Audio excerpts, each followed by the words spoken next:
नमस्कार। भारतीय सशस्त्र बलों ने पहलगाम आतंकवादी हमले का बदला ले लिया है। 22 अप्रैल को पहलगाम में आतंकियों ने हमारे लोगों के नाम पूछकर हमारी बहन बेटियों की मांग का सिंदूर उजाड़ दिया था और अब ऑपरेशन सिंदूर ने आतंकिस्तान में बम बरसाकर वहां की जमीन को ही लाल कर दिया है। ऑपरेशन सिंदूर के तहत मां भारती के वीर सपूतों ने पाकिस्तान और पाकिस्तान के कब्जे वाले जम्मू कश्मीर में 9 आतंकी ठिकानों को ध्वस्त कर दिया। पहलगाम में आतंकियों द्वारा हमला करने के बाद खुद प्रधानमंत्री नरेंद्र मोदी ने कहा था कि हमले की साजिश रचने वालों को उनकी कल्पना से भी बड़ी सजा मिलेगी। 140 करोड़ भारतीयों की इच्छा शक्ति अब आतंक के आकाओं की कमर तोड़कर रहेगी। ऑपरेशन सिंदूर से पाक को मिला करारा जवाब। उसकी नापाक हरकत के लिए आतंकवाद के खिलाफ भारत की दृढ़ता इसमें दिखाई दी। मैं बहुत स्पष्ट शब्दों में कहना चाहता हूं, जिन्होंने ये हमला किया है उन आतंकियों को और इस हमले की साजिश रचने वालों को उनकी कल्पना से भी बड़ी सजा मिलेगी। तो यह है प्रधानमंत्री का वादा, यह है प्रधानमंत्री की वो शैली जिस पर लोग विश्वास करते हैं, जिससे लोग प्यार करते हैं, जिससे लोग स्नेह करते हैं, क्योंकि प्रधानमंत्री कहते नहीं हैं, करके दिखाते हैं। और अब भी ये करके दिखाया। पहलगाम हमले के बाद से पाकिस्तान प्रायोजित आतंकवाद पर कड़ा प्रहार करने की तैयारी चल रही थी। भारत के कूटनीतिक एक्शन पूरी दुनिया के सामने थे, जिनमें सिंधु जल समझौते सस्पेंड करने से लेकर पाकिस्तानी नागरिकों को देश से बाहर निकालने का आदेश शामिल था। लेकिन सैन्य कार्रवाई की तैयारी भी साथ ही साथ लगातार की जा रही थी। दिल्ली में हर रोज बैठकों का दौर चल रहा था। इसके बाद मंगलवार देर रात हैमर और स्कैल्प मिसाइलों से लैस राफेल फाइटर जेट्स ने एयरबेस से उड़ान भरी और पाकिस्तान में पहले से तय टारगेट पर गिराया गोला और बारूद, जिसमें 9 ठिकानों को निशाना बनाया गया। उनमें अगर हम उनकी बात करें तो बहावलपुर में जैश ए मोहम्मद का मुख्यालय और मुरीदके में लश्कर ए तैयबा का मुख्यालय शामिल है। ये दोनों पाकिस्तान के पंजाब में है। लाहौर से थोड़ी दूर पर स्थित मुरीदके एक विशाल मरकज यानी लश्कर ए तैयबा का अड्डा है और बहावलपुर जैश ए मोहम्मद का मुख्य गढ़ है। इस हमले के बाद भारतीय सेना ने एक्स पर जानकारी देते हुए लिखा, न्याय हुआ, जय हिंद। और आज हम इसी पर करेंगे चर्चा, लेकिन आपको बता दें कि 22 अप्रैल को जम्मू कश्मीर के पहलगाम में पर्यटकों पर हुए हमले के 2 हफ्ते बाद भारत ने पाकिस्तान और पीओके की कई जगहों पर आतंकी ठिकानों को नेस्तनाबूद कर दिया। खुद प्रधानमंत्री ने ऑपरेशन सिंदूर इसका नाम रखा था। सबसे बड़ी बात यह है कि इसमें आतंकी सरगना हाफिज सईद और मसूद अजहर के ठिकाने भी शामिल हैं। सिर्फ 25 मिनट की कार्रवाई में भारत ने आतंकियों के 9 ठिकानों को तबाह कर दिया। 6 और 7 मई को देर रात 1:05 पर यह ऑपरेशन शुरू हुआ और 1:30 बजे तक पाकिस्तान और पीओके में हार्डकोर आतंकी ठिकाने ध्वस्त कर दिए गए। आपको ये भी बता दें कि पाकिस्तान के 100 किलोमीटर अंदर तक मिसाइल हमले किए गए। मुजफ्फराबाद में हवाई नाला कैंप लश्कर ए तैयबा का कैंप है। वहीं मुजफ्फराबाद में सैदना बिलाल कैंप पर स्ट्राइक की गई। ये जैश ए मोहम्मद का कैंप है जो हथियार, विस्फोटक और प्रशिक्षण केंद्र के रूप में काम करता है। इसके साथ ही नियंत्रण रेखा से 30 किलोमीटर दूर कोटली में गुलपुर कैंप को भी टारगेट किया गया। ये 20 अप्रैल 2023 को पुंछ हमले और 9 जून 2024 को तीर्थ यात्रा बस हमले से जुड़े लश्कर आतंकियों का ठिकाना था। इसके अलावा बिम्बेर में बरनाला कैंप को भी ध्वस्त किया गया। यह हथियारों और आईडी की सप्लाई का केंद्र और ट्रेनिंग सेंटर था। ऐसे ही एलओसी से 13 किलोमीटर दूर एक अन्य कोटली कैंप में 15 आतंकवादियों की क्षमता वाले लश्कर के फिदायीन को प्रशिक्षित किया जाता था। इसे भी ध्वस्त किया गया। तो लगातार आतंक के आकाओं को दी जा रही है कड़ी सजा। जम्मू कश्मीर के पहलगाम में हुए आतंकी हमले के जवाब में भारत के ऑपरेशन सिंदूर के बारे में मीडिया ब्रीफिंग कर जानकारी दी गई। विदेश सचिव विक्रम मिस्री, कर्नल सोफिया कुरैशी और विंग कमांडर व्योमिका सिंह ने इस विशेष ऑपरेशन के बारे में बताया। विक्रम मिस्री ने कहा कि भारत ने सीमा पार हमलों का जवाब देने, रोकने और प्रतिरोध करने के अपने अधिकार का प्रयोग किया है। उन्होंने कहा कि भारत का एक्शन नबातुला, जिम्मेदारी भरा और गैर उकसावे वाला है। आयोजकों और फाइनेंसरों को जवाबदेह ठहराने का प्रयास था। भारत की कार्रवाई को इसी संदर्भ में देखा जाना चाहिए। आज सुबह भारत ने इस तरह के सीमा पार हमलों का जवाब देने और उन्हें रोकने तथा उनका प्रतिरोध करने के अपने अधिकार का प्रयोग किया है। यह कार्यवाही नपीतुली, नॉन एस्केलेटरी, आनुपातिक और जिम्मेदारीपूर्ण है। यह आतंकवाद की इंफ्रास्ट्रक्चर को समाप्त करने और भारत में भेजे जाने वाले संभावित आतंकवादियों को अक्षम बनाने पर केंद्रित है। तो आतंक के खिलाफ बड़ी कार्रवाई और इसके कई संदेश जाते हैं। उनमें एक संदेश जाता है महिला सशक्तिकरण का भी, मातृशक्ति के सम्मान का भी, और ये निकल कर आया जब कर्नल सोफिया कुरैशी ने बताया कि ऑपरेशन सिंदूर के तहत आतंकी गतिविधियों की रीढ़ तोड़ने के लिए ये कार्रवाई की गई। कर्नल सोफिया कुरैशी ने बताया कि जिन स्थानों पर हमला किया गया उनमें मुरीदके का शिविर भी शामिल है, जहां 2008 के मुंबई आतंकी हमलों में शामिल आतंकियों अजमल कसाब और डेविड हेडली ने ट्रेनिंग ली थी। इसके अलावा आतंकवादी स्थल मरकज सुबहानअल्लाह, बहावलपुर, पाकिस्तान जैश ए मोहम्मद के मुख्यालय को भी निशाना बनाया गया। पाकिस्तान के अंदर के टारगेट से अवगत कराना चाहूंगी। पहला, सर्जिकल कैंप सियालकोट। यह अंतर्राष्ट्रीय सीमा से 6 किलोमीटर की दूरी पर है। मार्च 2025 में जम्मू एंड कश्मीर पुलिस के 4 जवानों की जो हत्या की गई थी, उन आतंकवादियों को इसी जगह पर ट्रेन किया गया था। दूसरा, महमूना जाया कैंप सियालकोट। यह 18 से 12 किलोमीटर आईबी से दूर था। हिजबुल मुजाहिदीन का बहुत बड़ा कैंप था। यह कठुआ जम्मू क्षेत्र में आतंक फैलाने का नियंत्रण केंद्र था। पठानकोट एयरफोर्स बेस पर किया गया हमला भी इसी कैंप से प्लान और डायरेक्ट किया गया था। और अब देखते हैं विंग कमांडर व्योमिका सिंह ने ऑपरेशन सिंदूर के बारे में क्या जानकारी दी।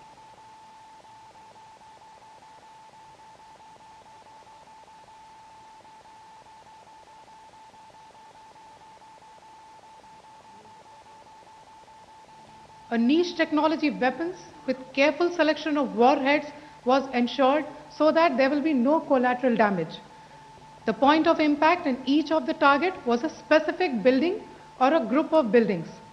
All the targets were neutralized with clinical efficiency, and the results reiterate the professionalism of the Indian Armed Forces in the planning and execution of their operations. No military establishments were targeted. India has demonstrated considerable restraint in its response. However, it must be said that the Indian Armed Forces are fully prepared to respond to Pakistani misadventures, if any, that will escalate the situation. तो नेस्तनाबूद हुआ है आतंक और सुरक्षा बलों की बड़ी कार्रवाई। भारत की एक बड़ी जीत ये स्वर्णिम अक्षरों में लिखी जाएगी, क्योंकि भारत के खिलाफ तमाम जो साजिशें रची गईं वो इन्हीं बेस पर रची गई थी और इन्हीं को किया गया ध्वस्त एक बड़ी कार्रवाई के द्वारा। और सबसे बड़ी बात है ये है कि ये अब तक की सबसे अलग तरह की कार्रवाई है। हम आपको बताते हैं कि कौन कौन से ऐसे कैंप हैं जिन्हें ध्वस्त किया गया। सवाई नाला कैंप, इसके बारे में बताएं। ये मुजफ्फराबाद में तंगधार सेक्टर में नियंत्रण रेखा से 30 किलोमीटर की दूरी पर है। और इस कैंप के बारे में हम ये भी बताते हैं कि यहीं पर पहलगाम के आतंकियों ने ट्रेनिंग ली थी, यहीं पर आतंकियों ने उस आतंक का प्रशिक्षण लिया था। इसके साथ ही अगर हम अगले कैंप की बात करते हैं तो सर्जिकल कैंप है। ये पहलगाम के आतंकियों ने यहाँ पर ट्रेनिंग ली थी। और सर्जिकल कैंप के अगर हम बात बताएं तो सियालकोट अंतर्राष्ट्रीय सीमा से ये केवल 6 किलोमीटर की दूरी पर है। सर्जिकल कैंप में अगर सियालकोट की बात करते हैं तो कई आतंकी हमलों की यहाँ पर साजिश रची गई थी। तो तमाम ऐसे कैंपों को ध्वस्त किया गया है। महमूमा की बात बताते हैं, जैश ए मोहम्मद का ट्रेनिंग सेंटर था ये, इसे भी यहाँ पर तबाह कर दिया गया। चुन चुनकर इन सेंटर्स को तबाह किया गया है। जम्मू क्षेत्र में आतंक फैलाने का केंद्र ये माना जाता था। महमूमा सेंटर अपने आप में बेहद अहम था। इसके साथ ही अगर मरकज सुबहानअल्लाह की हम बात बताते हैं, बहावलपुर में टॉप आतंकी कमांडरों का यहाँ लगातार आना जाना लगा रहता था। यहाँ पर साजिशें रची जाती थी, यहाँ पर प्रशिक्षण दिया जाता था नापाक गतिविधियों का। बहावलपुर में आतंकियों के रिक्रूटमेंट होते थे तो ये तमाम वो कैंप हैं जहां पर आतंकी साजिशें रची जाती थी। मुरीदके की बात करें तो लश्कर तैयबा का बेस और ट्रेनिंग अड्डा इसे कहा जाता था। मुरीदके में ही अजमल कसाब और डेविड हेडली ने ट्रेनिंग ली थी। तो ये बड़े कैंप जिन्हें ध्वस्त किया गया, आतंक की कमर को तोड़ा गया। गुलपुर और कोटली की बात करते हैं, लश्कर का ये कैंप पूरी तरह से नष्ट कर दिया गया है। और इसके साथ ही अगर हम बताएं आपको बरनाला कैंप के बारे में, तो ये LOC से 9 किलोमीटर की दूरी पर था और इसे भी ध्वस्त कर दिया गया। तो ये 9 ठिकाने राख राख कर दिए गए, नेस्ता नाबूद कर दिए गए और आतंक की कमर किस तरह से तोड़ी गई है ये इसमें साफ तौर पर दिखाता है। और इसी पर हम बातचीत करेंगे। हमारे साथ खास मेहमान भी जुड़े हुए हैं, हमारे साथ हमारे रिपोर्टर्स भी जुड़े हुए हैं, हमारे सहयोगी भी जुड़े हुए हैं ग्राउंड रिपोर्ट्स के साथ। अखिलेश सुमन हमारे साथ जुड़े हुए हैं दिल्ली से, सुधाकर दास हमारे साथ जुड़े हुए हैं, वो भी दिल्ली से जुड़े हुए हैं, अश्विनी मिश्र हमारे साथ जुड़े हुए हैं श्रीनगर से, निशांत राय भी हमारे साथ दिल्ली से जुड़े हुए हैं। अश्विनी, सबसे पहले आपके पास आना चाहेंगे और आपसे समझना चाहेंगे, जब ये हमला हुआ था तो वहाँ पर अगर हम घाटी की बात करते हैं तो ये कहा जा रहा था कि ये हमला पर्यटकों पर तो हुआ ही है, भारत की आत्मा पर तो हुआ ही है, कश्मीर पर भी, कश्मीर की कमर तोड़ने का भी ये हमला एक बड़ा प्रयास है, बड़ी कोशिश है। बड़ा रोष वहां पर लोगों में दिखाई दिया था। आज क्या माहौल है, किस तरह की प्रतिक्रिया है? निश्चित तौर से कश्मीर की आवाम, देश की आवाम, हर कोई ये चाहता था कि पहलगाम में जो आतंकवादी हमला हुआ था, उस आतंकवादी हमले को अंजाम देने वाले, चाहे आंतरिक आतंकवादी हो या फिर सीमा पार बैठे हुए आतंकवादी हो या फिर उनके आका हो, उनके पनाहगार हो, उनके शरणदाता हो, उनके खिलाफ अंतिम प्रहार किया जाए, निर्णायक प्रहार किया जाए। और भारत ने आज वही किया है। 9 आतंकवादी ठिकानों को भारत ने ध्वस्त किया है, 5 जैसा कि POJK में है और साथ ही साथ 4 जो है वो पाकिस्तान की ज़मीन पर है। यानी हमने पूरी दुनिया को साफ कर दिया कि ना हमने सिविल इंस्टॉलेशन पे हमने किसी तरीके की क्षति पहुंचाई है, न रिहायशी इलाकों को किसी तरीके से नुकसान पहुंचाया है, न इकोनॉमिक इंस्टॉलेशन या फिर सैन्य आर्मी इंस्टॉलेशन, इन सबको हमने छुआ भी नहीं है। हमने अगर आक्रमण किया, हमने अगर प्रहार किया, हमने अगर हमला किया है तो वो आतंकवादी दहशतगर्द तंजीमों के ऊपर, उनके मरकज़ों के ऊपर, उनके एपिसेंटर के ऊपर, उनके जो है प्रशिक्षण केंद्रों के ऊपर, उनके लॉन्चिंग पैड के ऊपर। और सबसे बड़ी बात यह है कि हमने दुनिया को दिखाया है कि हम बगैर सीमा पार किए भी संयमित तरीके से, किस तरीके से पाकिस्तान की इंटरनेशनल बॉर्डर से भी 100 किलोमीटर दूर बहावलपुर में जाकर जैश-ए-मोहम्मद के उस आतंकवादी ठिकाने को ध्वस्त कर सकते हैं जहां पर मसूद अजहर जैसा आतंकवादी, दुर्दांत आतंकवादी था। ये पूरा का पूरा सिलसिला अगर देखें, हमारे विशेषज्ञ और सब उस पर और ज़्यादा टिप्पणियां करेंगे, लेकिन मैं ये बताऊंगा ये वो वही मसूद अजहर है जो कांधार हाईजैक विमान से इसका भाई रऊफ ने IC-814 को इसने हाईजैक करने के बाद इस आतंकवादी को छुड़ाया था। उसके बाद कई आतंकवादी हमलों में इसका नाम रहा। उसके अलावा साथ ही साथ मसूद अजहर की अगर बात करें तो जब पुलवामा में अटैक हुआ था जिसमें हमारे 40 सैनिक जो है शहीद हुए थे, उसकी जिम्मेदारी जैश-ए-मोहम्मद ने ली थी। इसी तरीके की अगर बात करें तो इस बहुत सारे ऐसे प्रमुख जो आतंकवादी हमले हैं उसमें ये था। और बड़े लंबे समय से अगर देखें, कांधार से लेकर आज तक एक लंबी फहरिस्त है आतंकवादी हमलों की जैश-ए-मोहम्मद की। और दुनिया जानती थी कि कैसे पाकिस्तान की सेना की निगहबानी में, कैसे पाकिस्तान के ISI के नियंत्रण में और उनके दिशा निर्देशन में, उनकी निगहबानी में ये पूरा का पूरा वहाँ पर कैंप चलता था, जहाँ पर रिक्रूटमेंट होते थे। 25-30 एकड़ का ये पूरा का पूरा कैंपस होता था और जहाँ पर जिसको ज़मींदोज़ कर दिया गया है। लश्कर का जो मरकज़ तैयबा है उसको पूरी तरीके से ज़मींदोज़ कर दिया गया है। तो ये आप ये मान के चलिए कि जो चिन्हित तरीके से, लक्षित तरीके से, प्रिसाइज तरीके से, सीमित तरीके से, धैर्यपूर्ण तरीके से, प्रोफेशनल तरीके से सेना ने जो अपनी कार्रवाई की है वो पूरे देश और दुनिया और पाकिस्तान को सबको इस बात को स्पष्ट तरीके से हम लाउड एंड क्लियर करते हैं कि आतंकवाद पर हमला हुआ है। अपेक्षा तो ये थी कि पहलगाम आतंकवादी हमले के बाद पाकिस्तान खुद अपने इन आतंकी इदारों को, अपने आतंकवाद के संगठनों पर इन पर कार्रवाई करता, लेकिन जब पाकिस्तान अलग अलग तरीके के प्रलाप और विलाप करने लगा अंतर्राष्ट्रीय बिरादरी में जाकर, तो उसके बाद भारत को अंततः यह कार्रवाई करनी पड़ी। और ये वही कार्रवाई है जिसको प्रधानमंत्री ने कहा था कल्पनातीत होगी, ये वही कार्रवाई है जिसको रक्षा मंत्री ने कहा था कि देश के मिजाज के मुताबिक होगा। आवाम खुश है। घाटी के लोगों ने इसी लाल चौक पर आकर प्रदर्शन किया था पहलगाम आतंकवादी हमले के खिलाफ। आज हम सुबह से लेकर यहाँ पर जिन भी लोगों से हमने बात किया, उन्होंने कहा कि पाकिस्तान को माकूल जवाब दिया जाना चाहिए। आतंकवादी इदारों को, आतंकवादी संगठनों को, उनके मरकज़ को, उनके केंद्र को नेस्तनाबूद कर दिया जाना बेहद ज़रूरी है, क्योंकि सबसे ज़्यादा आतंकवाद का प्रभावित क्षेत्र घाटी ही हुआ करता था जहाँ पर पाकिस्तान की नापाक हरकतें चलती थी। रमा, अखिलेश सुमन भी जुड़े हुए हैं। अखिलेश जी, आपसे जानना चाहेंगे, लगातार जो है बैठकों का दौर जारी था, लगातार जिस तरह से प्रतिक्रियाएं जो हैं उनका दौर जारी था, और उसके साथ ही ये भी कहा जा रहा था पहली स्ट्राइक जो थी वो कूटनीतिक स्ट्राइक थी और उम्मीद जताई जा रही थी जल्दी ही कुछ होगा। किस तरह से ये एक कुशल रणनीति भी देखते हैं?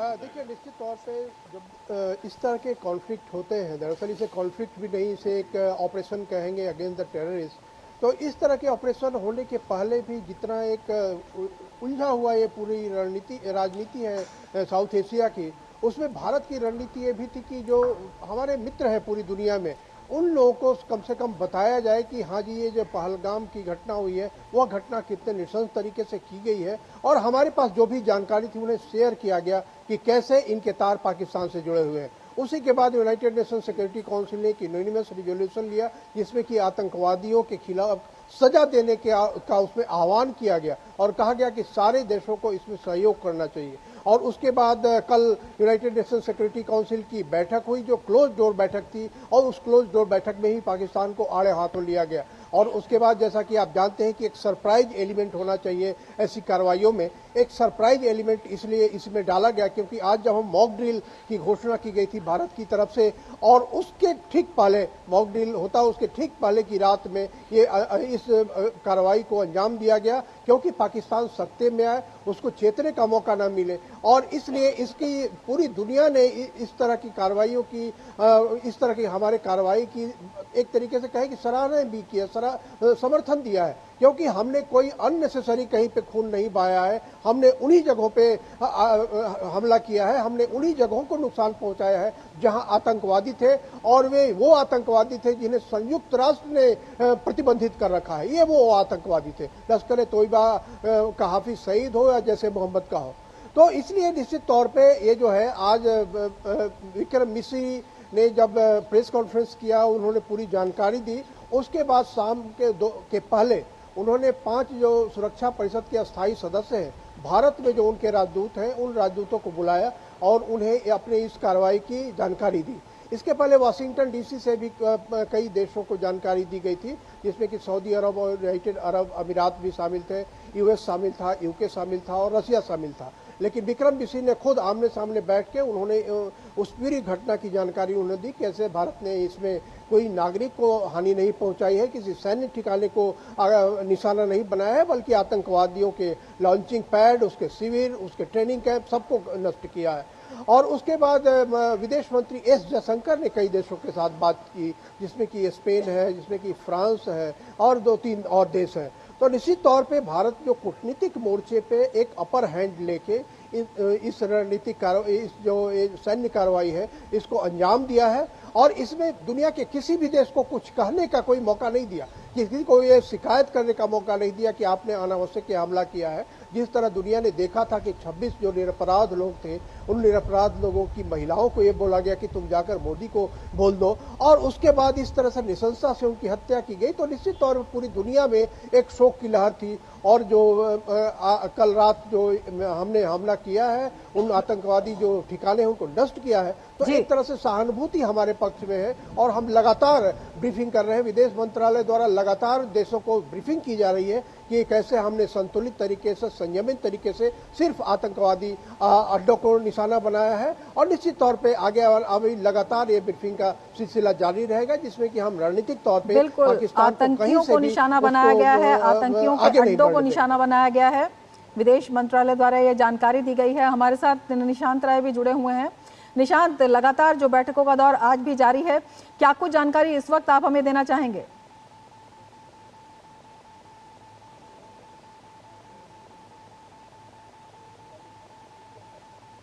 और तमाम राष्ट्रों को बताया जा रहा था कि भारत ने जो कार्रवाई की है किस संदर्भ में की गई है। गृह मंत्रालय के बाहर मैं इस समय मौजूद हूँ, लगातार यहाँ पर अधिकारियों का आने का सिलसिला जारी है। इससे पहले हमने देखा था गृह मंत्री ने एक बैठक की थी जो सीमावर्ती राज्य है उनके मुख्यमंत्रियों के साथ, क्योंकि हो सकता है कि पाकिस्तान अपनी गलती को ना मान के रिटेलिएट करे, उसको लेकर तैयारियां हमारी तरफ से पूरी रहें, और जो आतंकी ठिकानों को हमने निशाना बनाया है उसको कहीं ना कहीं असर पाकिस्तान में दिखाई दे रहा है, क्योंकि सभी जानते हैं कि पाकिस्तान में सेना शासन करती है और सेना के शासन में अगर इस तरीके से आतंकियों को निशाना बनाया जाएगा तो कल को हो सकता है कि वो आतंकी सेना के खिलाफ, पाकिस्तान के खिलाफ ही मोर्चा खोल दे, जिसके चलते इस तरीके का दिखावा करना फिलहाल पाकिस्तान की मजबूरी बनता चला जा रहा है। और हम देख भी रहे हैं कि वहां पर किस तरीके से अफवाह नुमा खबरें उड़ाई जा रही हैं भारत को लेकर। और ऐसे में जो हमारी सीमावर्ती राज्य है, चाहे जम्मू एंड कश्मीर की बात की जाए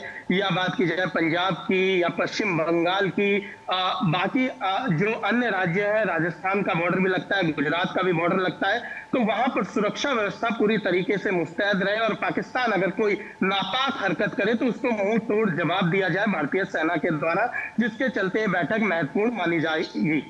बिल्कुल, ये बैठकें जो हैं वो काफ़ी महत्वपूर्ण है। सुधाकर, आपसे समझना चाहेंगे इन तमाम बैठकों का महत्व और तमाम तरह की जो रणनीति अब तक अपनाई गई है और क्या कुछ इसमें आगे की सोच। रमा, आज ये भारत का दिन है, भारत के शौर्य का दिन है, हमारी सशस्त्र सेनाओं का दिन है। आज हमारे जो विक्टिम्स है पहलगाम अटैक के, उन विक्टिम्स को सच्ची श्रद्धांजलि का दिन है। आज 140 करोड़ देशवासियों का सीना गर्व से चौड़ा है। आज हर देशवासी का सीना 56 इंच का हो गया, आप कह सकते हैं। और सीधे तौर पर आज ना सिर्फ मोदी 3.0 में हमने स्ट्राइक 3.0, एक तरह से आप इसको नाम भी दे सकते हैं, वो किया है, बल्कि एक हमने अपनी नई सुरक्षा नीति का भी ऐलान कर दिया है। इस एक भारत के रूप में, वो भारत जो सिर्फ चेतावनी नहीं देता है बल्कि घर में घुसकर मारना भी जानता। अगर भारत को आंख दिखाया जाए या उसके निर्दोष नागरिकों पर हमला किया जाए, चाहे आतंकी किसी भी जगह पे छुपा हो, किसी भी राष्ट्र में हो, दुनिया के किसी भी कोने में हो। और एक तरह से जो ये पूरी कार्रवाई हुई है, भारतीय सेनाओं की जो क्षमता है उसका भी एक परिचय कराती है। प्रिसाइज, एक सटीक इंटेलिजेंस के आधार पर प्रिसाइज अटैक, मेजर्ड अटैक आप कह सकते हैं, सिर्फ आतंकी ठिकानों को नष्ट किया गया। और ये आतंकी ठिकाने ऐसे हैं, इन 9 ठिकानों की बात की जाए, बहावलपुर जैसे जगहों पर तो एक बार में 600 आतंकी तक रहते थे। तो आप अनुमान लगा सकते हैं कि कितना बड़ा नुकसान आतंक के इंफ्रास्ट्रक्चर को हुआ है। जाहिर तौर पर एक जियोपॉलिटिकल संदेश भी इस पूरे घटनाक्रम में है। भारत सिर्फ आतंक के खिलाफ दुनिया को मुक्त कराने की बात नहीं करता, बल्कि जब आतंक पर प्रहार करने की बात आती है तो भारत जैसा सख्त एक निर्णायक देश कोई और नहीं है। और इस सब के बीच अगर कोई चीज़, किसी चीज़ कोई मायने रखती है तो हम लगातार देख रहे हैं कि पहलगाम अटैक के बाद प्रधानमंत्री नरेंद्र मोदी का नेतृत्व, उनका जो अपना आक्रोश था, वो जिस तरह से आहत हुए थे पहलगाम की घटना के बाद, और हमने सब कुछ देखा कि किस तरह से वो अपना सऊदी अरब का दौरा बीच में छोड़कर देश वापस आए और लगातार जिस तरह से वो बिल्कुल आतंक के खिलाफ एक जो प्रतिबद्धता है वो साफ तौर पर दिखाई दे रही है। हमारे साथ खास मेहमान भी जुड़े हुए हैं। अपने मेहमानों से मैं आपका परिचय करा देती हूँ। मेजर जनरल ध्रुव सिंह कटोच हमारे साथ जुड़े हुए हैं, निदेशक इंडिया फाउंडेशन। हमारे साथ मेजर जनरल संजय सोई जुड़े हुए हैं, रक्षा विशेषज्ञ। और हमारे साथ एम्बेसडर पिनाक रंजन चक्रवर्ती भी जुड़े हुए हैं। अपने तीनों ही मेहमानों का हम स्वागत करते हैं। सबसे पहले ध्रुव कटोच जी, आपके पास आना चाहेंगे और आपसे समझना चाहेंगे, जिस तरह से आतंक को मुंह तोड़ जवाब दिया गया है, किस तरह से ये अपने तरीके की एक अनूठी कार्रवाई हो जाती है। आतंक को जवाब तो है ही, इसका नाम जो प्रधानमंत्री ने दिया है वो किस तरह से देश के लिए एक स्नेह, एक सम्मान की भावना को दिखाता है। विशेषकर महिलाओं के सम्मान को भी इसमें प्राथमिकता दी गई। धन्यवाद जी। देखिए, ये 22 अप्रैल को जो टेररिस्ट अटैक किया था पहलगाम में, ये मैं समझता हूँ किसी भी हालत में इसका जवाब देना था, क्योंकि इतना ख़राब टेररिस्ट अटैक हमने कभी नहीं देखा है। जिस प्रकार से उन्होंने ये अटैक किया, तो ये जवाब देना मैं समझता हूँ बहुत ज़रूरी था, और वो जवाब अभी कल रात को उनको मिल गया। इस जवाब में 3 चीज़ें आती हैं। एक, लंबे अरसे तक प्लानिंग की है, 2 हफ्ते तक ये प्लानिंग चलती रही, और जब मौका सही आया तब जाके ये किया। इसमें ये पॉलिटिकल विल जो है वो साफ नज़र आ जाती है। दूसरा, नेशनल विल, पूरा देश इसके पीछे था। इसका मतलब यहाँ पर पूरे देश का जो निर्णय था वो एकजुट होके सामने आया। लेकिन तीसरी बात भी उतनी ही ज़रूरी है। देखिए, ये एक बहुत टारगेटेड मिलिट्री ऑपरेशन और इंटेलिजेंस ऑपरेशन था, दोनों चीज़ें मिला के। तो यहाँ पर भारत की जो पॉलिटिकल अथॉरिटी है, एडमिनिस्ट्रेटिव अथॉरिटीज़ हैं, मिलिट्री है और इंटेलिजेंस एजेंसीज हैं, सब मेल मिला के ये टारगेटिंग हुई है और 25 मिनट के अंदर एक बड़े इलाके के ऊपर जो पाकिस्तान ऑक्युपाइड कश्मीर से लेके बहावलपुर तक जो इलाका है, 9 टारगेट्स वहाँ पर चुने गए और सिर्फ टेररिस्ट के ठिकाने बर्बाद हुए। एक तरफ से ये बड़ी स्ट्रॉन्ग मैसेजिंग जाती है, सिर्फ पाकिस्तान को नहीं, इर्द गिर्द के देशों को भी, ये बांग्लादेश को भी ये मैसेज गई है और बाकी पूरे विश्व में चली गई है। भारत की जो नेशनल विल है और एंटी टेररिज्म का स्टैंड है और मिलिट्री कैपेबिलिटी है, ये चली गई। अभी आते हैं बात ये जो जब इसका निर्णय किया गया, जब 2 हमारे ऑफिसर्स, लेडी ऑफिसर्स थे, एक one colonel and one squadron leader जी, तो जब इन्होंने अपनी मैसेजिंग दी, ये भी मैं समझता हूँ बहुत ही इम्पोर्टेंट मैसेजिंग थी।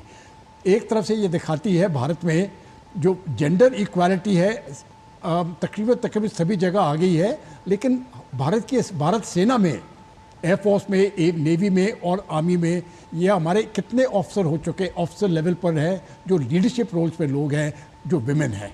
एक तो ये मैसेजिंग चली गई है, लेकिन दूसरी मैसेजिंग भी बहुत इंपॉर्टेंट है। देखिए, जब ये टेररिस्ट अटैक हुआ तो उन टेररिस्ट ने क्या किया, अब लेडीज़ के सामने उनके हस्बैंड को मारा, उनका संदूर उठाया और बेरहमी से मारा। ये मैसेज अभी दोबारा उनके ऊपर चली गई है। ठीक है, आपने मैसेज दी है, अभी हमारे औरतों से तुम्हारे टेररिस्ट के लिए ये मैसेज है, ये जवाब है, और ये मैं समझता हूँ ये बहुत स्ट्रॉन्ग जवाब है इनके। बिल्कुल बड़ा जवाब है। और प्रधानमंत्री ने जिस तरह से कहा था कि एक एक आंसू का हिसाब किया जाएगा, खून के एक एक कतरे का हिसाब किया जाएगा, वो अपने आप में दिखाता है। चर्चा इस पर जारी रहेगी, लेकिन उससे पहले वक्त हो चला है एक ब्रेक का। आप बने रहिए डीडी न्यूज के साथ।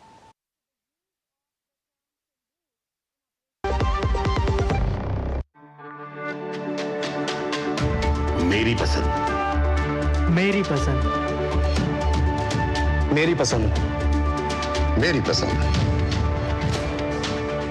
हमारी पसंद, हम सबकी पसंद। मजबूत देश का मजबूत सरिया हो गया स्टील। असम का चाय वर्ल्ड फेमस है, सबको पता है। चाय बहुत आगे रहेगी, विश्व में नंबर 1 में रहेगी। 200 glorious years of Assamti. The saga will continue for many more centuries to come.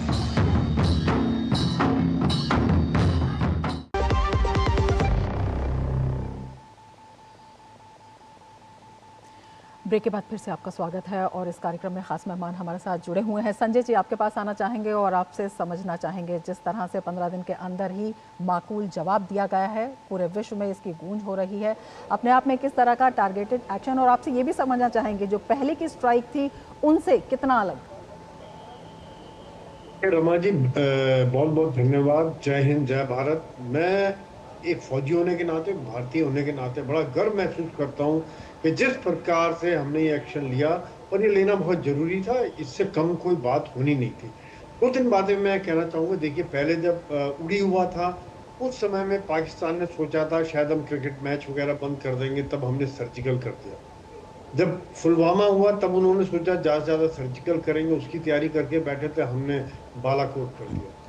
यानी कि पाकिस्तान जहाँ तक सोचता था उससे कहीं आगे हम सोचते थे। अभी फिर वही बात है कि जो प्रधानमंत्री जी ने कहा भी था कि जहाँ तक वो सोच नहीं सकता उससे आगे उनको सजा मिलेगी, और ये बात सच है कि किस प्रकार से 25 मिनट के अंदर 9 टारगेट में, वो भी प्रेसीजन टारगेट, कोई मिलिट्री ऑब्जेक्टिव नहीं, कोई सिविल के ऊपर हमला नहीं, सिर्फ आतंक के ऊपर, सिर्फ आतंक के ऊपर हमला किया गया। ये एक वाकई में एक बहुत दुनिया का एक अभूतपूर्व हमला किया गया, जो प्रिसीजन के साथ, जो दिखाता है कि भारत की सेनाओं का प्रोफेशनल कितने हम लोग तैयार हैं, हमारे हथियारों का इस्तेमाल किस प्रकार से करना है, साथ साथ आपस में कोऑर्डिनेशन, एयरफोर्स, सेना, नेवी और इंटेलिजेंस, और साथ साथ यहाँ पर मैं ये भी कहना चाहूँगा कि किस प्रकार हमारे डिप्लोमेटिक कोर ने भी पूरी दुनिया में हमारे को साथ रखा है, उनको साथ साथ बताते रहे। आज उनको, दुनिया को पता है कि आज भारत आतंक के खिलाफ लड़ रहा है। जितने आतंकवादी मारे गए रमा जी, ये सब दुनिया का भला किया हमने, क्योंकि आज खाली भारत के खिलाफ नहीं, दुनिया में कहीं भी, अमेरिका, EU, कहीं भी इस तरह की गड़बड़ जहाँ होती है उसके तार हमेशा पाकिस्तान से जुड़े होते हैं। तो ये बात भी एक बहुत बड़ा मैसेजिंग दुनिया को गया और खुल के बताया जब हमने, जैसे कल ब्रीफिंग हुई या जब हमले के बाद हमारे एनएसए ने, अमेरिका के एनएसए से बात की, रशिया, मिडिल ईस्ट के देशों से, ईयू के देशों से, सभी देशों को हमने खुल के बताया कि किस प्रकार से हमने ऑपरेशन किया है और क्या उद्देश्य रहा, कितना हमने जिम्मेदारी से काम किया, जाने को कितना हद तक जा सकते थे, लेकिन फिर भी एक खाली आतंक के ऊपर हमला किया, पाकिस्तानी पोस्ट के ऊपर हमला नहीं किया। और यहाँ पर एक बात मैं और कहना चाहूँगा रमा जी, छोटी सी बात, कि यहाँ पर नेतृत्व का बहुत फर्क पड़ा है। जैसे जनरल ध्रुव कटोच भी बता रहे थे कि नेतृत्व का जो हमारी सोच, ऑफेंसिव सोच हो गया, वो दबके रहने कि भैया आके मारो, ठीक है हम ये कर लेंगे, देखा जाएगा, बातचीत बंद कर देंगे, सब नहीं, तोड़ेंगे, फोड़ेंगे, घर में घुस के मारेंगे। और ये किया हमने, दिखा दिया। और वाकई में एक मैसेज जाता है दुनिया को, मैसेज जाता आतंकवादियों को, मैसेज जाता पाकिस्तान को कि आप इस तरह से हमारे जो निर्दोष लोगों का खून नहीं बहा सकते।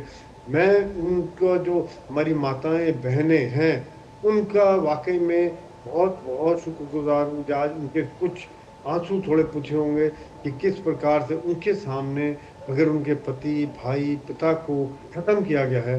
यही कारण है कि जो ऑपरेशन का नाम है ऑपरेशन सिंदूर, वाकई में बहुत ही एक इमोशनल, जिसको कहना चाहिए ना, एक भावों से भरा हुआ नाम रखा गया है। और जो आज हमारे 140 करोड़ लोगों की भावनाओं को दिखाता है, जैसे रमा जी आपने भाषण दिखाया था प्रधानमंत्री जी का शुरू में, वो भी दिखा रहा है कि हमारी 140 करोड़ लोगों का रोष, हमारा गुस्सा, हमारी दर्द, और उसको वाकई में जिस तरह से किया गया है, एक बहुत ही मुझे गर्व की महसूस होता है रमा जी। बिल्कुल, आतंकवाद के खिलाफ जीरो टॉलरेंस लगातार सरकार कह रही है और प्रधानमंत्री नरेंद्र मोदी ने कहा था कि जो भी इस हमले के दोषी हैं उन्हें बख्शा नहीं जाएगा। एम्बेसडर चक्रवर्ती, आपके पास आना चाहेंगे और आपसे आपकी पहली प्रतिक्रिया इस बारे में लेना चाहेंगे। जिस तरह से विश्व भर से भारत को आतंक के खिलाफ इस पूरे मामले में लगातार सपोर्ट भी मिला है, जिस तरह के रिएक्शन भी आए हैं, आतंकवाद के खिलाफ भारत जिस तरह से लगातार एक आवाज़ उठा रहा है, उसमें कितनी मजबूती देखते हैं और कितना दम देखते हैं? एक चीज हमें याद रखनी चाहिए कि ये जो एक्शन हुआ है, it was a whole of government approach. ऐसा नहीं कि एक एजेंसी ने कर दिया और दूसरा एजेंसी घर में बैठी रही। ये साइलो अप्रोच जो हमारी होती है कभी कभी, वो नहीं था ये। तो इससे तो मैं बहुत ही आई एम वेरी एनकरेज्ड कि ये जो होल ऑफ गवर्नमेंट अप्रोच है, कि सब ने इसमें हिस्सा लिया। Intelligence, all the security forces, the defence forces, सब ने जो प्लानिंग की। और एक चीज़ और इसमें बहुत ही खूबसूरती से हमने किया है, और वो है दी कीप द एनिमी गेसिंग, कि क्या, कब हम करेंगे, कैसे करेंगे, कीप द एनिमी गेसिंग, क्या टारगेट होंगी। तो दिस काइंड ऑफ जो सरप्राइज है, वो हमने बहुत बड़ी अच्छी तरह से उसकी प्लानिंग की। अब देखिए, ड्रिल जिस दिन हो रहा था और जिस दिन होगा, उससे पहले स्ट्राइक हुआ है। कोई जब उसको देखता है तो वो नहीं समझ में पाएगा कि अरे ये तो अभी ड्रिल कर रहे हैं, शायद उसके बाद ही स्ट्राइक होगा। तो मुझे लगता है कि ये जो प्लानिंग थी वो बहुत ही उन्होंने अच्छी तरह से की है, और उसमें सरप्राइज एलिमेंट जो है। और देखिए, युद्ध में या किसी को अगर आपने इस तरह से मारना है, तो surprise is a very very important factor. मेरे साथी जो है यहाँ पे, जो आर्मी से हैं, उनको ये बहुत ये वो हमेशा देखते हैं कि सरप्राइज एलिमेंट हो, जो हमारे हाथ में जो सरप्राइज एलिमेंट है उसको हम इस्तेमाल करें। तो एक तो ये है। और दूसरी बात रही कि विश्व स्तर पर जो हमने काम किया है, सबको बताया है कि देखिए ये हो रहा है। वैसे दुनिया में सबको मालूम है कि पाकिस्तान एक टेररिस्ट मुल्क है। उन्होंने टेररिस्ट पाले हुए हैं बहुत सालों से। कई बार देख लिया है, ओसामा बिन लादेन भी वहीं था, वो अल जवाहिरी भी वहीं था। जब अमेरिका ने प्रेशर डाला, वो काबुल भाग गया, वहाँ पे फिर उसको मारा गया अल जवाहिरी को। ये सब अलकायदा वाले थे, आईसिस वाले भी वहाँ घुसे हुए थे, और ये सब दुनिया को मालूम है। पर दुनिया के स्तर पे ये होता है कि पावर पॉलिटिक्स में हम कई चीज़ें बर्दाश्त कर लेते हैं, क्योंकि भय दिखा के या डरा के पाकिस्तान से बाकी मुल्क जो है बहुत कुछ काम ले लेते हैं। अमेरिका ने लिया है, चाइना भी ले रहा है, सब कुछ कर रहे हैं वो लोग, क्योंकि ये सब अपने अपने जो स्वार्थ की बात होती है देश की, वो उसको फॉलो करते हैं। इसलिए पाकिस्तान वो देखते हैं पाकिस्तान एक कोने में फंसा हुआ है, चलो इसको कुछ दाने डालेंगे तो वो हमारे काम में आ जाएगा। इस तरह की सोच है इंटरनेशनल पॉलिटिक्स में। ये सब देश करते हैं। मुझे लगता है कि ये सब देश जो बड़े मुल्क हैं जो अपनी हेजेमनी बनाना चाहते हैं वो ज्यादातर इस तरह से करते हैं। पर कहाँ तक करेंगे? अभी तो इंडिया को तो वो रोक नहीं सकते, क्योंकि अब उनको ये भी मालूम है कि पब्लिक ओपिनियन जो है वो इंडिया के फेवर में है कि भाई बार बार इस तरह का टेररिस्ट अटैक, और वो भी इस बार सिविलियंस पे, बम्बई वाला अटैक भी सिविलियंस पे हुआ था और ये अब अटैक सिविलियंस पे है। बच्चों के सामने, अपने बहनों के सामने उनके पतियों को मारना, तो इस तरह का जो ब्रूटैलिटी है, और फिर उसमें एक कम्युनल मतलब एंगल घुसाना कि भाई आप हिंदू हो या मुसलमान हो या हिंदू हो तो आपको मार दिया जाएगा, उसको मार दिया। तो ये जो कम्युनल एंगल है, पर इसकी वजह क्या है हम लोगों को सोचना पड़ेगा। ये पाकिस्तान ने अभी क्यों किया, ये भी सोचने की बात है। इसका भी विश्लेषण होना चाहिए कि वहाँ पे क्या ऐसी बात हुई जो ये जो उनका जनरल है मुनीर, उसने ऐसा स्टेप क्यों लिया। क्योंकि इसमें कोई शक नहीं है कि ये उनका एक निजी मतलब डिसीजन है।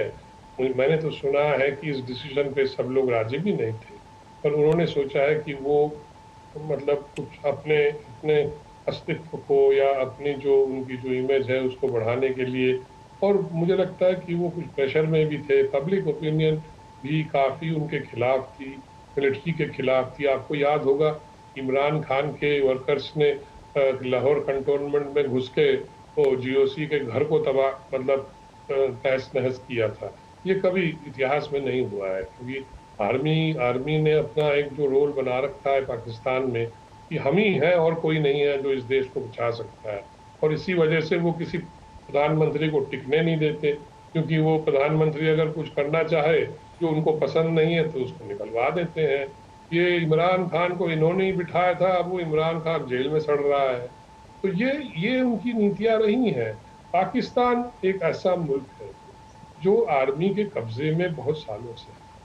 लोग कहते हैं थोड़ा सा मतलब जो सेइंग जो है कि हर एक मुल्क का एक आर्मी होता है, पर एक पाकिस्तान आर्मी है जिसका एक मुल्क है, मतलब वही ओन करते हैं, वही सब कुछ चलाते हैं, पूरा बजट का मतलब लायन शेयर खा जाते हैं।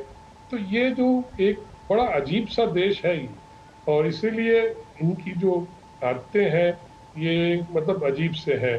अब टेररिज्म को उन्होंने अपना लिया है। बड़े सवाल, और जिस तरह से आतंक को प्रश्रय वहां पर दिया जा रहा है वो अपने आप में जग जाहिर हो गया है, दुनिया के सामने आ गया है। कटोच जी, आपसे समझना चाहेंगे, बहुत सारे ऐसे वीडियोस जो हैं आज सोशल मीडिया पर जारी हुए हैं जहां पर देखा गया है कि वहां पर सेना अध्यक्ष जो इस हमले के टारगेट हुए हैं कई ऐसे आतंकवादी संगठनों के लोगों से मिल रहे हैं, उन्हें सांत्वना दे रहे हैं। यही वजह है कि पाकिस्तान जो है अब दुनिया के सामने एक्सपोज हो गया है, साफ तौर पर दिखाई दे रहा है आतंक की पनाहगाह पाकिस्तान बना हुआ है। और इसी वजह से पाकिस्तान के खिलाफ जो पहले कहीं उनके मित्र भी माने जाते थे, इस बार उन्होंने भी पाकिस्तान से उनको सपोर्ट करने में कहीं ना कहीं परहेज किया है। देखिए, ये पाकिस्तान टेररिस्ट स्टेट है, ये तो पूरी दुनिया जानती है, लेकिन अभी जो तस्वीरें आ रही है ये उसी चीज़ को एक पिक्टोरियल फॉर्म में अभी दिखा रही है। पाकिस्तान ने टेररिज्म को अपनी स्टेट पॉलिसी बनाई है, और जितने भी ये लश्कर तैयबा, हिजबुल मुजाहिदीन, जैश ए मोहम्मद, इस प्रकार के संगठन हैं, ये ISI के नीचे काम करते हैं, और जो ISI इनको बताती है वही उसी प्रकार से वो टेररिस्ट अटैक आगे करते हैं, और भारत उन्होंने अपनी टारगेट बनाई है। इसमें देखने की ये बात है, अब जाके क्योंकि हमने इन टेररिस्ट कैंप्स को तो ख़त्म कर दिया है, कुछ टेररिस्ट अभी तक भी बचे हैं, उनको धीरे धीरे वो भी खत्म हो जाएंगे, लेकिन पाकिस्तानी जो आर्मी है वो अभी ये सपोर्ट उनके साथ छोड़ नहीं सकती है, ये उनका प्रॉब्लम है। लेकिन मैं समझता हूँ सिर्फ एक ही तरफ से अभी हमने एक्शन लिया है। जो इनके जो मेन हैंडलर्स हैं, और जो मेन हैंडलर्स हैं मैं मानता हूँ वो DG ISI है, जनरल मलिक है DG ISI, जनरल मुनीर जो उनके सेना अध्यक्ष हैं, और मैं कह सकता हूँ शहबाज शरीफ जो उनके प्रधानमंत्री हैं, क्योंकि ये इन तीनों को मालूम था पहलगांव में क्या होना है, उनके मंजूरी के बगैर नहीं हो सकता था। तो मैं समझता हूँ कि आगे वाले दिनों में इन तीनों के ऊपर प्रेशर पड़ेगा और पूरी दुनिया को इकट्ठा होने की ज़रूरत है कि ये जो 3 इस प्रकार के लोग हैं इनको टेररिस्ट घोषित किया जाए, इनको एक तरह से इनके ऊपर भी सैंक्शन लगा दी जाए और हो सके तो इंटरनेशनल कोर्ट के ऊपर इनकी ट्रायल होना चाहिए ताकि ये टेररिस्ट घोषित करके इनको सही सजा मिल सके। बिल्कुल, ये आगे की बात है। संजय जी, आपसे समझना चाहेंगे, जिस तरह से लगातार जो है तस्वीरें आ रही हैं और लगातार जो है कई जगह बेस प्रोपेगेंडा भी किया जा रहा है और भ्रमित करने की कोशिश की जा रही है पाकिस्तान की तरफ से, ये जो बौखलाहट है साफ तौर पर दिखाई दे रही है। हालांकि ये कहा जा रहा है जवाब दिया जाएगा, लेकिन जवाब देने की स्थिति में है पाकिस्तान?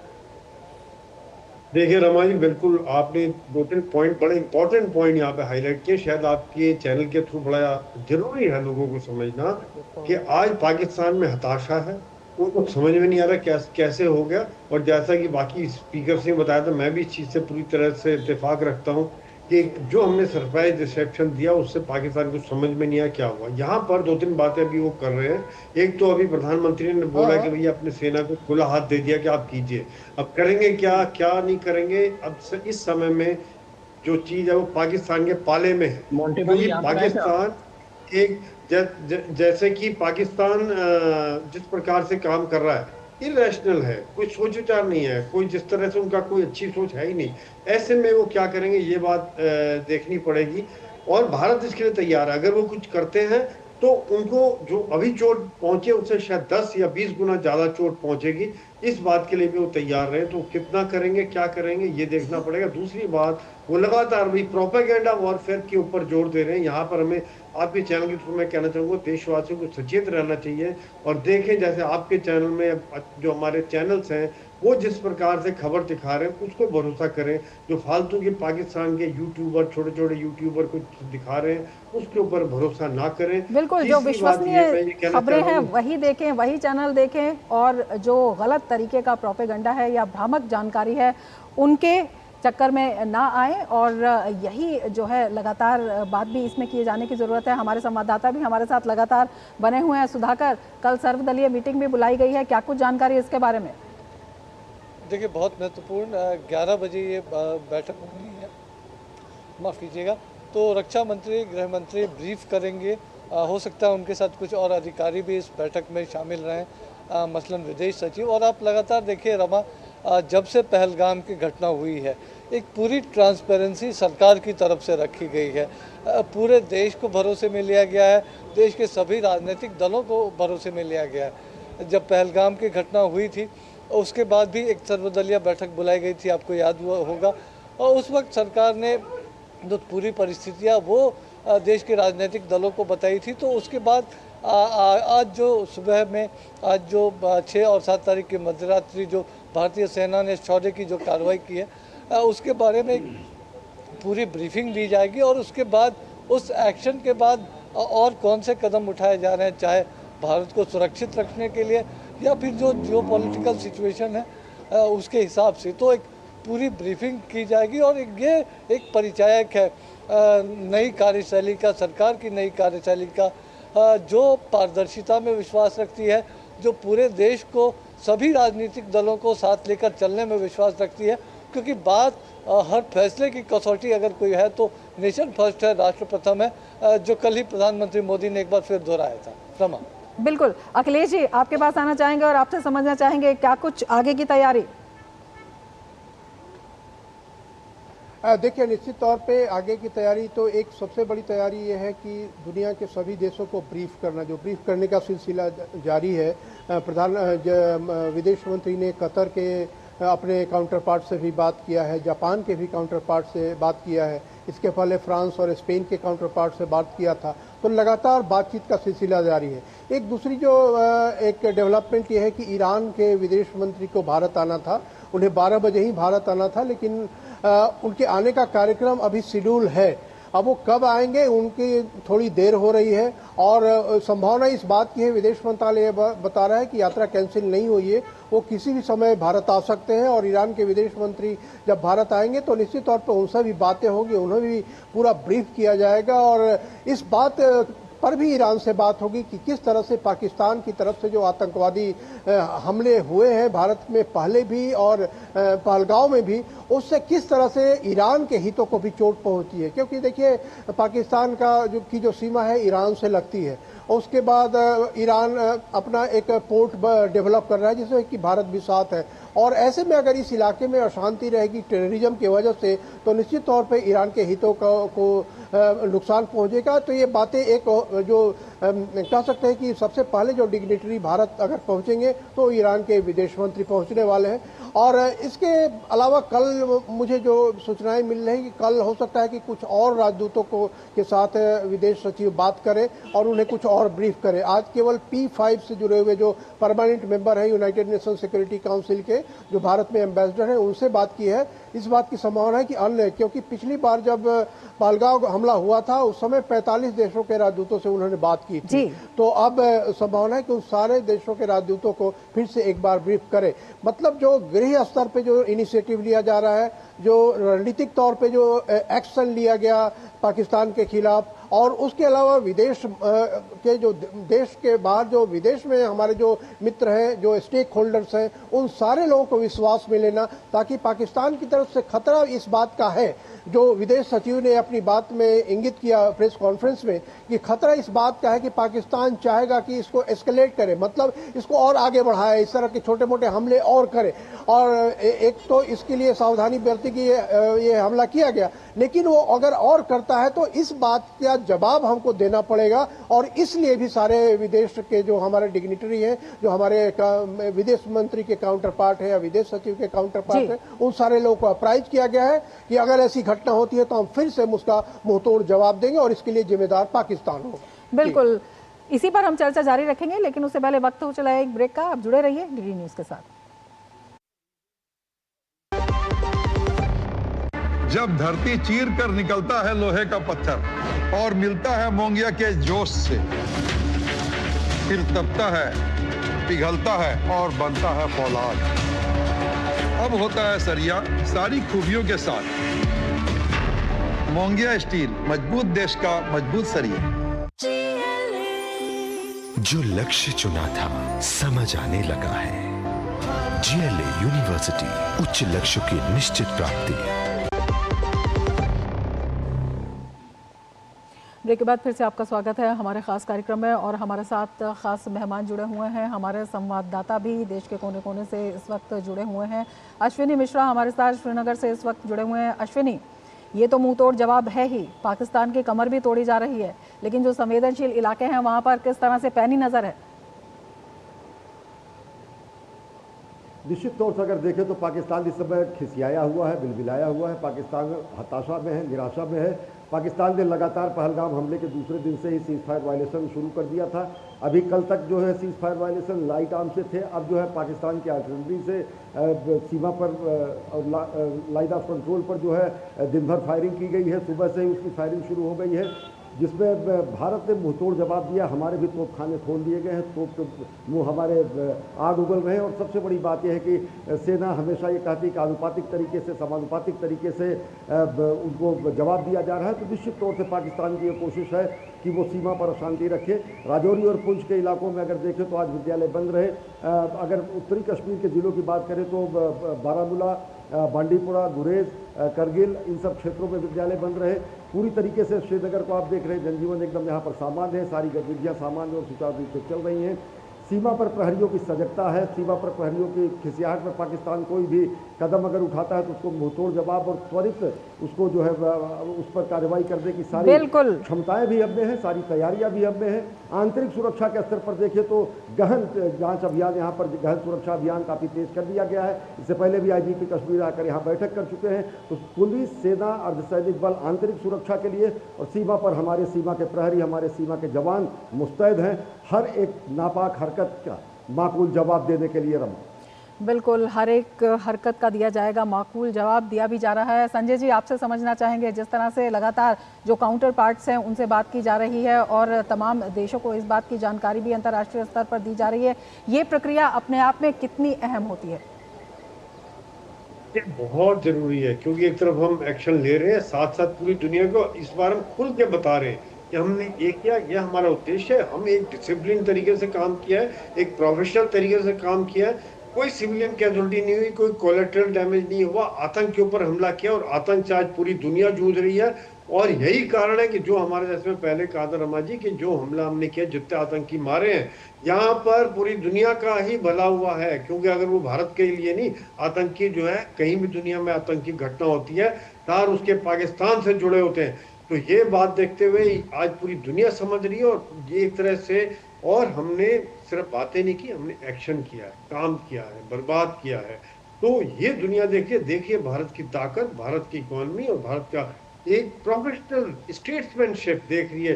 प्रधानमंत्री जी दुनिया से बातें कर रहे हैं, प्रधानमंत्री जी सऊदी अरेबिया का दौरा छोड़ के आए।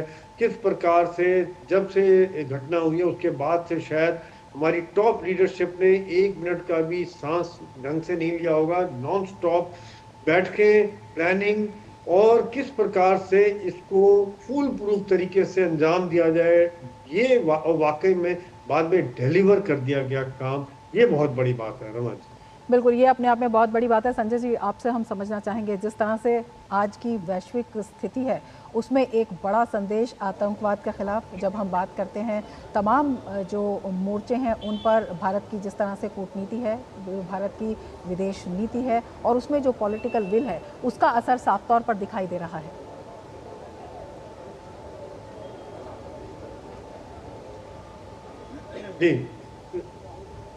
जी, इसमें कोई शक नहीं है कि जो असर है, देखिए आज अमेरिका भारत के साथ है। अमेरिका ने ये बात साफ कर दी कि टेरर के खिलाफ हम आपके साथ हैं। चाहे उनका जेडी वैंस जब आए हुए थे, ट्रम्प ने बात की है, और जैसे भी आप बता रहे थे, रिपोर्टर बता रहे थे कि जापान से बात की है, मिडिल ईस्ट के देश। देखिए पाकिस्तान कई बार धर्म का गेम खेलने की कोशिश करता है, लेकिन आज वहाँ के देश समझते हैं कि क्या सही है। लॉन्ग टर्म में भारत के अंदर इतने ज़्यादा मुस्लिम पॉपुलेशन जो मिल के रह रहे हैं, आराम से रह रहे हैं। और यहाँ पर एक मैसेज और है, क्योंकि पाकिस्तान का ये उद्देश्य था कि शायद हमारे भारत के अंदर धर्म के नाम पर गड़बड़ की जाए, लेकिन मैं ये गर्व के साथ कहता हूँ कि हमारे मुस्लिम्स ने इसका जवाब दिया है खुल के, कि ये हिंदू मुस्लिम दोनों नहीं, कि ये हम मिल के रहेंगे, भारतीय पहले। और कश्मीर वालों ने भी इसका जवाब दिया है पाकिस्तान को, यहाँ उनके दोनों प्लान फेल हो गए। तो ये बात, और यही बात आज दुनिया को खुल के बता रहे, जैसे ब्रीफिंग हुई, खुल के प्रेस की ब्रीफिंग हुई, क्या हमारे टारगेट थे, क्यों टारगेट सेलेक्ट किए गए और किस प्रकार का नुकसान किया गया है, ये हम पूरी दुनिया को इससे अवगत करा के रख रहे हैं रमा जी। बिल्कुल, निशांत आपके पास आना चाहेंगे और आपसे जानना चाहेंगे, इस वक्त जो है किस तरह की जो गहमा गहमी है आप देख रहे हैं, क्योंकि लगातार इस बात की भी तैयारी की जा रही है कि पाकिस्तान बौखलाहट में कोई अगला कदम भी उठा सकता है, उसको लेकर किस तरह की तैयारी है? देखिए, उसको लेकर लगातार बैठक का दौर जारी है गृह मंत्रालय में, और अलग अलग पहले मुख्यमंत्रियों के साथ बैठक हुई, लगातार यहाँ पर अधिकारियों के आने का भी सिलसिला जारी है। दूसरी अहम चीज कहना चाहूंगा रमा, एक कोटेशन मैंने पढ़ी थी बहुत पहले कि ताकतवर वो नहीं होता जो केवल ताकत रखे, बल्कि समय आने पर उसका प्रयोग करे, और भारत ने ऐसा ही किया है। और अगर आप अपनी ताकत का प्रयोग नहीं करते हैं तो आप मारे जाते हैं। केवल इंसानों पर नहीं, प्रकृति पर भी ये नियम लागू होता है। प्रधानमंत्री नरेंद्र मोदी ने वास्तव में दिखा दिया है कि हम कितने ताकतवर हैं, और जब जरूरत होती है तो हम इसका प्रयोग भी करेंगे। और इसको लेकर अब भारत अपनी अगली तैयारी कर रहा है कि अगर पाकिस्तान रिटेलिएट करता है तो उसको मुंह तोड़ सबक सिखाया जाएगा, जिसको लेकर गृह मंत्रालय की बैठक चल रही है। और खासकर इंटरनल सिक्योरिटी इसमें अहम हो जाती है, क्योंकि कई सारे ऐसे एलिमेंट्स हैं जो कि भारत में हो सकता है कि चीजें खराब करने की कोशिश करें, तो उनको भी किस तरीके से रोका जाए, उनको किस तरीके से चिन्हित किया जाए, खासकर सोशल मीडिया पर, उसको लेकर भी भारत की ओर से सभी तरह की तैयारी चल रही है। बिल्कुल, कटोच जी आपके पास आना चाहेंगे और आपसे समझना चाहेंगे, जिस तरह से लगातार हम बात कर रहे हैं पहलगाम हमले की, जिस तरह से ये हमला हुआ था और इसमें जिस तरह की भाषा का इस्तेमाल किया गया था, जिस तरह की एक जिसे कह सकते हैं कि दुर्दांत कार्रवाई का इस्तेमाल किया गया था, उसको एक माकूल जवाब तो है ही, लेकिन इससे पहले भी भारत जिस तरह की एयर स्ट्राइक कर चुका था, जिस तरह से भारत लगातार जवाब दे रहा था, पाकिस्तान ने भारत की क्षमता को समझने में कहीं कोई चूक की है? हाँ, मैं समझता हूँ उन्होंने वो भारत को अभी तक समझ नहीं सके हैं। जब भी भारत शांति की बात करता है, पाकिस्तान की तरफ से ये मैसेज, या उनके लीडरशिप ये समझती है कि भारत कमज़ोर है। उनकी लीडरशिप समझती है कि ठीक है, ये शांति की बात इसलिए कर रहे हैं क्योंकि उनके लड़ने की शक्ति नहीं है। तब सर्जिकल स्ट्राइक हुआ, कुछ दिन तक शांति पड़ी, लेकिन फिर भी पाकिस्तान नहीं सीखा। उसके बाद बालाकोट करना पड़ा, तब भी नहीं सीखा। कुछ मैं मानता हूँ 2-4 साल ठीक रहे, लेकिन उसके बाद फिर से वही टेररिस्ट एक्ट उन्होंने शुरू कर दिया। अब जाके ये जो कल रात की जो भारत ने स्ट्राइक की है, ये जैसे पहले भी मैंने बताया, ये सिर्फ एक अंक का नहीं था, ये सिर्फ मिलिट्री का ऑपरेशन नहीं था, ये मिलिट्री इंटेलिजेंस पाकिस्तान को समझ आ गया है कि ये पहले वाला भारत नहीं है, ये वो भारत है जो जवाब देता है, ये वो भारत है जो घर में घुस कर मारता है और किसी भी नापाक हरकत का जवाब देने में पूरी तरह से, हर तरह से सक्षम है। और यही उम्मीद की जाती है कि नापाक नजरें अब भारत की तरफ उठने से पहले 1000 बार सोचेंगी। बहुत शुक्रिया कटोच जी, बहुत शुक्रिया संजय जी, बहुत शुक्रिया एम्बेसडर चक्रवर्ती आपका हमारे साथ जुड़ने के लिए, और हमारे तमाम संवाददाता अखिलेश सुमन, अश्विनी, निशांत राय, बहुत शुक्रिया हमसे जुड़ने के लिए और तमाम जानकारी हमारे साथ साझा करने के लिए। इसके साथ ही चर्चा में फिलहाल इतना ही, दीजिए इजाज़त, नमस्कार।